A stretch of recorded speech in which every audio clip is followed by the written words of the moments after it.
2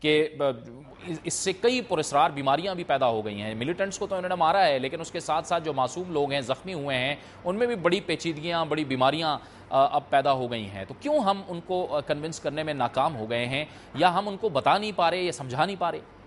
نہیں جی، مسئلہ دراصل یہ نہیں ہے کہ آپ نہ ان کو بتا رہے ہیں نہ ان کو سمجھانے میں ناکام ہے. مسئلہ اس وقت دراصل یہ ہے کہ امریکہ جو ہے کسی صورت نہیں چاہتا کہ آپ جو ہے آپ سے آخری وجہ اعتراض جو ہے آپ اس کو بھی ختم کر دیں.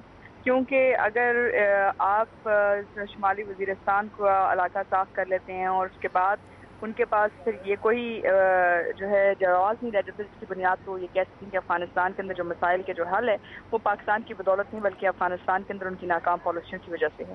اس وقت امریکہ میں آپ جیسے آپ دیکھیں گے جس طرح انہوں نے مختلف طریقوں سے جو ہے مختلف آپریشنز کیے، چاہے وہ اسامہ کا آپریشن تھا، چاہے یہ جو ڈرون اٹیکس کے حملے ہیں جو اس وقت غیر قانونی طور پر کیے جا رہے ہیں اور CIA کے لوگ کرتے ہیں، جس کی وجہ سے ان کو انلیگل کمبیٹنٹ کے طور کے اوپر کہا جاتا ہے کسی جنگ کے اندر. یہ کر اس لیے تاکہ وہاں کے جو عوام ہیں، یہ جو ساتھ جس کو آپ کہتے ہیں کہ کولیٹرل ڈیمیج کے جو معصوم لوگ ہیں جس مر رہے ہیں، جب یہ لوگ مرتے ہیں تو اس میں ظاہر ہے جب آپ کوئی آپریشن کریں گے تو عوام کے دل جیتنے یا ان کو اپنے ساتھ بنانا آپ کے لیے مشکل ہو جائے گا. اور اس کا مطلب یہ کہ آپ کے پاس ایک رخنہ رہ جائے گا جس کے اندر آپ کو مسلسل کہا جا سکے گا کہ جی دیکھیں جیسے ہم نہیں کہتے تھے کہ آپ کے علاقے جو ہے وہ آپ کے ہاتھ میں نہیں ہے. یہی آرگیومنٹ آپ کا سوات کے لیے نکالا تھا، یہی آرگیومنٹ آپ نے دیکھا ہوگا کہ جنہوں نے کئی لوگ بل میں بھی کہا جس میں انہوں نے کہا پاکستان کے اندر کچھ علاقے ایسے ہیں جہاں حکومت کی رسائی نہیں اور حکومت کی جو ہے پاکستانی حکومت جو ہے وہاں کام کرنے سے ناقص ہے، اور نہ ہی پاکستان کے ادارے اور نہ ہی پاکستان کی حکومتی طاقت. تو بنیاد اس وقت صرف یہی ہے کہ جنگ کا جو مرکز ہے پاکستان میں شفٹ کرنا چاہتے ہیں اور اس کے لیے وہ کچھ بھی کرنے کے لیے تیار ہیں. اچھا، اب اس کو روکنے کے لیے ہمیں کیا کرنا ہوگا ماریہ صاحبہ کہ اس جو مرکز ہے اس کو شفٹ نہ کیا جائے پاکستان؟ لیکن 2-3 باتیں ہمیں کرنی پڑیں گی. ایک بات تو یہ ہے کہ جو ڈرون حملے ہیں اس وقت غیر قانونی ہیں، چاہے آپ نے معاہدہ کیا ہے یا نہیں کیا. آپ اس کو کسی وقت جو ہے انٹرنیشنل جو کورٹ ہے، کرمنل کورٹ ہے، اس کے اندر بھی لے کے جا سکتے ہیں. جو وہاں کے لوگ ہیں وہ ڈائریکٹلی جو ہے اس کے اوپر وار کرائمز کے تحت امریکہ کے اوپر مقدمہ کر سکتے ہیں بحیثیت عوام. اس کے بعد جہاں آپ کی بات آتی ہے آپ کی ملک کی، اس کے اندر بھی آپ جو ہے UN کے اندر بھی لے کے جا سکتے ہیں اور اس کی طرف آپ کو لے کے جانا بھی چاہیے. اور جو لوگ یہاں سے انٹیلیجنس پرووائڈ کریں، کیونکہ ڈرون حملہ جب ہوتا ہے تو CIA کے کانٹریکٹرز ہیں وہ گراؤنڈ انٹیلیجنس پرووائڈ کرتے ہیں، وہ انٹیلیجنس پرووائڈ کرتے ہیں تو اس کی بنیاد کے اوپر پھر یہ آگے جو ہے اٹیک کرتے ہیں. کیونکہ اس کے اندر کوئی ایسی چیز نہیں لگی جس کی بنیاد پہ پتہ چل سکے کہ یہاں القاعدہ کا بندہ ہے یا یہاں کوئی طالبان ہے یا جو جس کو یہ اٹیک کرنا چاہتے ہیں، جس کو لے کے جانا چاہتے ہیں. تو اس کا مطلب یہ کہ جو باقی آپ کے پاس غیر قانونی کانٹریکٹرز کریں، ان کو آپ قانونی طور پر اٹھا سکتے ہیں کیونکہ ان کو کوئی حق نہیں ہے پاکستان کے اندر اس کارروائی کرنے. ٹھیک ہے جی. اور میں حقیقی عمل جو آپ کو کرنا پڑے گا وہ یہ ہے کہ آپ کو وہاں کی عوام جو ہے، وہاں کی جو عوام ہے ان کو ساتھ لے کے چلنا پڑے گا اور اس کے اوپر ہمیں باضابطہ طور پر امریکہ کو بتانا پڑے گا کہ صورت بھی ایکسیپٹیبل نہیں. ٹھیک ہے، اگر آپ یہ بات نہیں بتائیں گے تو وہ اونٹ کی طرح اندر گھستے چلے آئے. ٹھیک ہے اجمل وزیر، عوام کو ساتھ لے کے چلنا پڑے گا، ماریہ سلطان صاحبہ کا یہ کہنا ہے. آپ اس سے اتفاق کریں گے؟ وہاں کے عوام کیا چاہتے ہیں؟ دیکھیں، بات یہ ہے کہ جو عوام کی باتیں، وہاں کی عوام کی باتیں، وہاں پہ کسی کو کہ کبھی بھی اعتماد میں نہیں لیا گیا، ہماری حکومت نے کبھی نہیں لیا. صرف اور صرف زبانی جمع خرچ. ایون ہمیں جو اپنے یہ جو فاٹا کے MNAs ہے، سینیٹرز ہے، یہ جب ہمیں ملتے ہیں وہ کہتے ہیں ہمیں تو کسی چیز کا پتہ ہی نہیں ہے، حالانکہ وفاقی وزراء ہوتے ہیں، کیبنٹ کے ممبر ہوتے ہیں، ان کو بھی بائی پاس کیا جاتا ہے. تو عوام تو بہت دور کی بات ہے. میں آپ کو ایک بات بتا دوں کہ دیکھیں، بات یہ ہے کہ دنیا میں کہیں پہ بھی اس طرح میں نے کبھی نہ سنا ہے نہ دیکھنے میں ملا ہے کہ اسی طرح ایک جو ملک کی جو ساورنٹی ہوتی ہے اس پہ اسی طرح کہ اگر امریکن یہ جسٹیفیکیشن پیش کرتے ہیں کہ یہاں پہ لوگ ہیں تو دنیا میں بہت سارے لوگ ہوتے ہیں، اس کا یہ مطلب ہرگز نہیں ہے کہ آپ ایک ملک کی ساورنٹی کو کے اوپر روزانہ کے بنیاد پہ حملے کریں. اور دوسری سب سے اہم بات یہ کہ جاوید صاحب، اگر آج وزیرستان کے حوالے سے آپ چپ رہتے ہیں، اس پہ پورے پاکستان کی قوم اٹھ کڑی نہیں ہوتی، تو میں آپ کو بتا دوں کہ پھر دوسری باری کسی اور جگہ کی بھی ہو سکتی ہے پاکستان کے اندر. پھر آپ کیا کریں گے؟ تو بات یہ ہے کہ کرنا آپ نے آج بھی، آپ ہمیشہ دیر کر دیتے ہیں. آپ نے سٹینڈ لینا ہے، آپ حکومت نے لینا ہے، عوام نے لینا ہے، اٹھ کر کھڑے ہونا ہے اور یہ کہنا ہے کہ ہم مزید اس چیز کو برداشت نہیں کر سکتے. آپ دیکھیں جو یہ جو یہاں پہ جو قومی اسمبلی اور جوائنٹ سیشن میں جو قرارداد پاس ہوئی تھی، مجھے یہ بتا دے کہ پھر کہتے ہیں کہ جی ہماری جمہوریت اور پھر اس کے ساتھ پارلیمنٹ کی بات کی جاتی ہے. مجھے بتا دے کہ پارلیمنٹ کی یہاں پہ کیا وہ ویلیو رہ جاتی ہے جب آپ یہاں پہ ایک جوائنٹ سیشن میں قرارداد پاس کر لیتے ہیں، اس پہ آپ نے کوئی عمل درآمد بھی آپ نہیں کرتے. اور دوسری سب سے اہم بات یہ ناصر آپ بتائیے، یہ تو بیماریوں کی تو ہم نے بات کی، لیکن ظاہر ہے کہ اس کا ایک نفسیاتی اثر بھی ہے، یعنی نفسیاتی طور پر بھی لوگ پریشان ہوں گے. دیکھیے جاوید اقبال، جیسا کہ میں نے پہلے عرض کیا کہ شمالی اور جنوبی وزیرستان میں اب اس کے بہت سارے ایسے مریض ہیں جو براہ راست ڈرون حملوں میں زخمی نہیں ہوئے ہیں، لیکن پورے جو علاقے کے ہیں لوگ، بچے ہیں، خواتین ہیں، بوڑھے ہیں، اس میں ایک تو سکن کی جو بیماریاں ہیں وہ نکل رہی ہیں. دوسری یہ کہ اس کی جو تھروٹ انفیکشن ہے، اسی آلودہ پالوشن کی وجہ سے بہت سارے لوگ گلے کے مریض بن چکے ہیں اور وہ مختلف اسپتالوں کے چکر کاٹ رہے ہیں. اس کے علاوہ جو سب سے اہم بات ہے وہ یہ کہ اس وقت بہت سارے سائیکیٹرک ہے پشاور میں، ڈیرہ اسماعیل خان میں اور بنوں میں اور خود میران شاہ میں. بہت سارے لوگ اعصابی مریض بن چکے ہیں ڈرون کی آواز سے، ڈرون کی ویسے جو پڑھ رہے ہیں اسی آواز سے.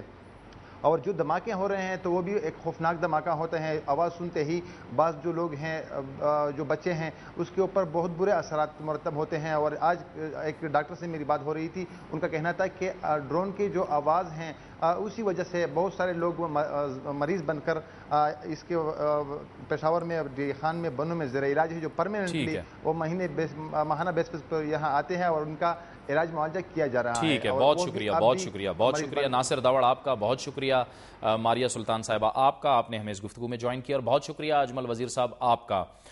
اسی موضوع پر، اسی پر بات کرنے کے لیے اب سے کچھ دیر پہلے، یعنی پروگرام سے پہلے، میں نے خود امریکی سفارت خانے کے ترجمان سے بات کی اور ان سے سوال کیا کہ آیا کچھ ایسا ہو رہا ہے، آپ اس پہ کوئی موقف ظاہر کریں گے کہ امریکی جو ڈرون اٹیک ہو رہے ہیں اس میں کچھ اس قسم کا کیمیکل یا کوئی مادہ استعمال ہو رہا ہے جس سے پراسرار بیماریاں پھیل رہی ہیں. تو انہوں نے ہمیں جواب دیا، انہوں نے مجھے جواب دیا کہ میں اس پر کسی بھی قسم کی بات نہیں کرنا چاہوں گا. یہ تھا ہمارا آج کا پروگرام. اگر آپ کوئی فیڈ بیک یا رائے دینا چاہتے ہیں تو ہمیں لکھیے، ہمارا ای میل ایڈریس ہے nw@duniatv.tv. پروگرام نیوز واچ سے جاوید اقبال کو اجازت دیجیے. اللہ حافظ.